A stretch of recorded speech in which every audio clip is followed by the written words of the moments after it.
Moïse tailla des tables de pierre comme les premières, se leva de bon matin et, comme le Seigneur le lui avait ordonné, monta sur le mont Sinaï, ayant pris à la main les 2 tables de pierre.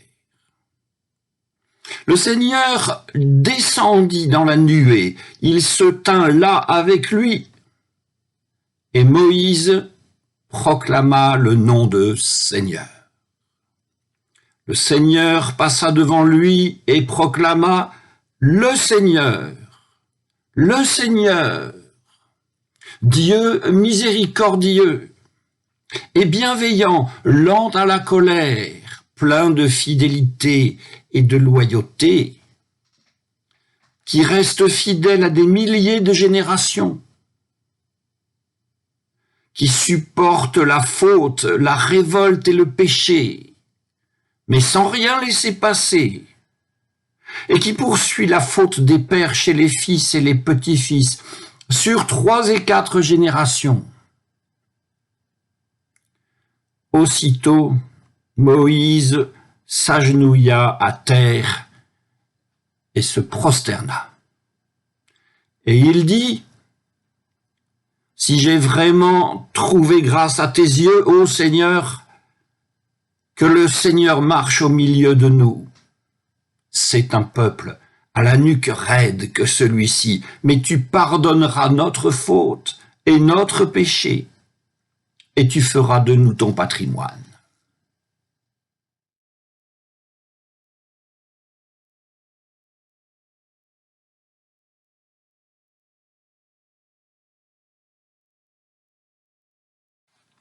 Or Moïse brisa les tables de la loi. La raison de cet acte est assez bien précisée, mais rappelons-la. Moïse était monté sur la montagne de Dieu à la rencontre du Dieu législateur. La rencontre ayant trop duré, du moins pour le peuple s'était impatienté. Et dans son impatience, avait demandé au prêtre Aaron de lui faire un Dieu guide dans le désert, champion dans les luttes, et qui marcherait devant lui, porteur des signes de la puissance et de la fécondité. Le prêtre Aaron, hélas, n'avait pas su résister au peuple, et avec les anneaux collectés aux oreilles des femmes, des enfants et des hommes aussi, il avait formé un veau.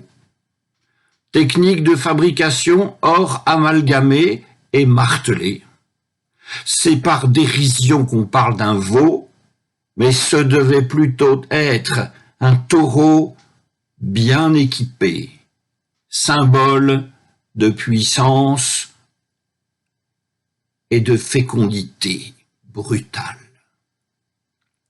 Ce que Moïse, voyant au retour de la montagne, il pulvérisa d'abord les tables, puis la bête sculptée, le tout réduit en poussière et mélangé à de l'eau, il en fit boire aux fils d'Israël.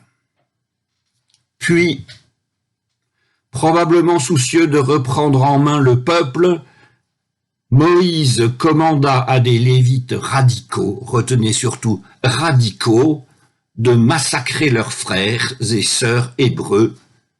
Il en tomba 3000, nous dit le texte. Et nous commençons à voir qu'il y a plusieurs manières de recevoir, plusieurs manières aussi de ne pas recevoir la loi. Mais nous pouvons dire la même chose lorsqu'il s'agit de recevoir la bonne nouvelle. Nous le disons un peu par extension, un œil vers le Nouveau Testament et avec foi, il y a plusieurs manières de recevoir la bonne nouvelle. Oserons-nous dire que parmi ces manières, il en est de bonnes, de mauvaises ou seulement de moins bonnes? Eh bien, après que les Hébreux eurent été repris en main par Dieu, le vengeur cette fois, après aussi que le peuple se fut préparé, cette fois, d'une manière sans doute plus sérieuse, à cet événement considérable qu'est le don de la loi, il advint que Dieu se fendit de nouvelles pages d'écriture, et alors, un nouveau texte, vous le savez, un nouveau texte fut livré, le même que le premier, sans même le lire, sans même aucune investigation, nous osons dire qu'il n'était pas le même que le premier. En effet, Dieu vivant, si par 2 fois il donnait le même texte, il serait un Dieu bavard.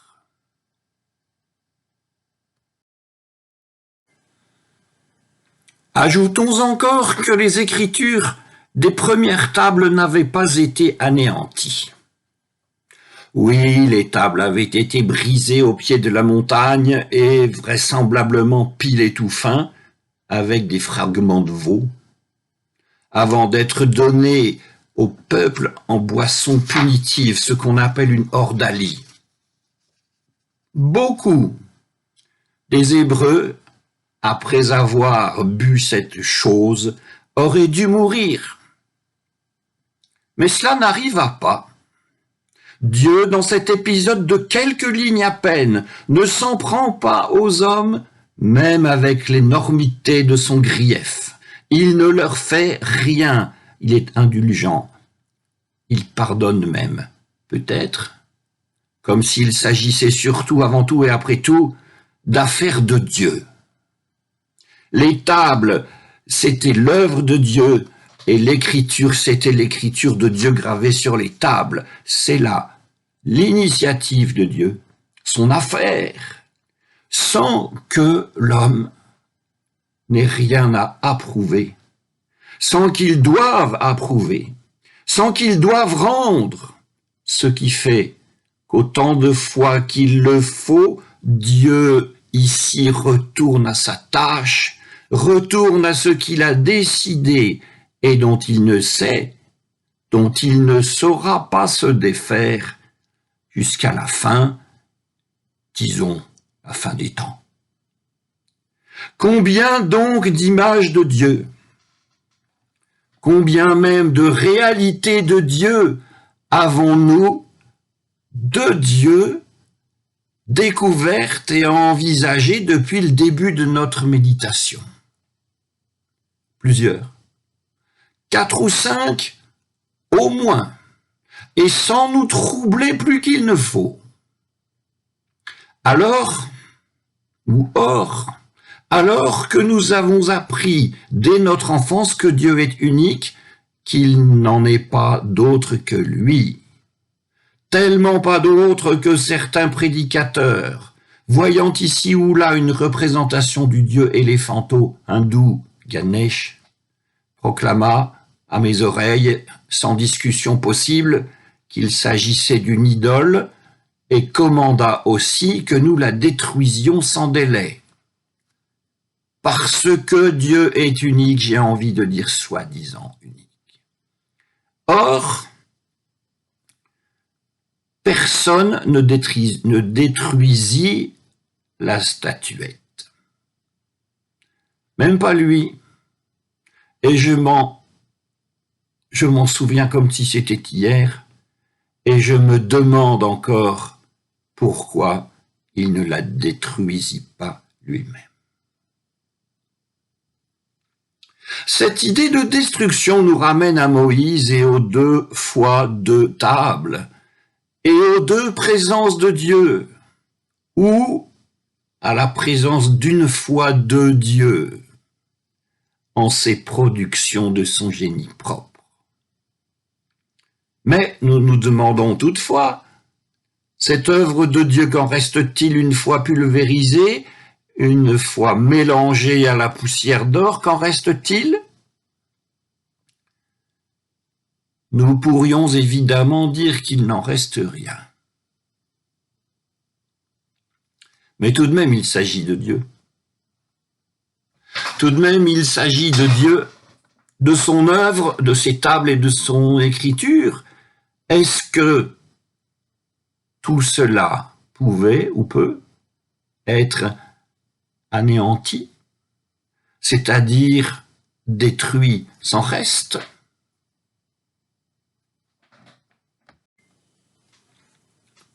Posons ici un acte de foi. Les premières tables et la première écriture n'ont pas disparu. Elles n'ont jamais disparu. Il en est resté, et il en reste le reste de la première livraison. Poussière de poussière, ou avec l'Ecclésiaste, buée d'une buée, non pas offerte à une ardente lecture, ni donnée aux spéculations des diplômés ou aux caprices des autodidactes ou aux savants. Et il en reste un quelque chose, un je ne sais quoi, justement proposé à la méditation de la foi et de l'intelligence humaine. L'une faible, très très très faible, et l'autre souvent forte, et qui parfois prétend à connaître tout ce qu'il en est de Dieu et tout ce qu'il en est de l'homme. Faut-il choisir entre ces deux écritures, entre la première et la seconde, faut-il choisir entre cette poussière de poussière, dont chaque rare petit grain est porteur de toute la vérité, et entre cette masse infinie de documents, dont chaque millier de pages ne signifie presque absolument rien, à peine un début? Choisir, ou plutôt discerner. Se trouver toujours dans des positions incertaines, si incertaines qu'elles sont peut-être bien au bord de l'abîme, mais si incertaines aussi qu'elles sont peut-être bien sur cette frontière où s'exprime la force et la bonté et la beauté de Dieu. Or donc Moïse brisa les tables de la loi, puis Dieu ayant proposé d'anéantir les enfants d'Israël et de faire de lui, Moïse, une sainte et grande perpétuelle nation, Moïse prit la défense d'Israël contre Dieu et refusa. C'était à un moment où la poussière de la première loi était là. La deuxième loi n'était pas encore écrite, et c'est donc au titre de la poussière que Moïse s'exprima. Dieu l'entendit, et le peuple fut sauvé. Mes amis, pouvons-nous avoir un rien de la grandeur de Moïse? Si c'est le cas, la poussière parlera. Pouvons-nous savoir quoi dire et quoi faire? Dans ce cas, la deuxième parlera.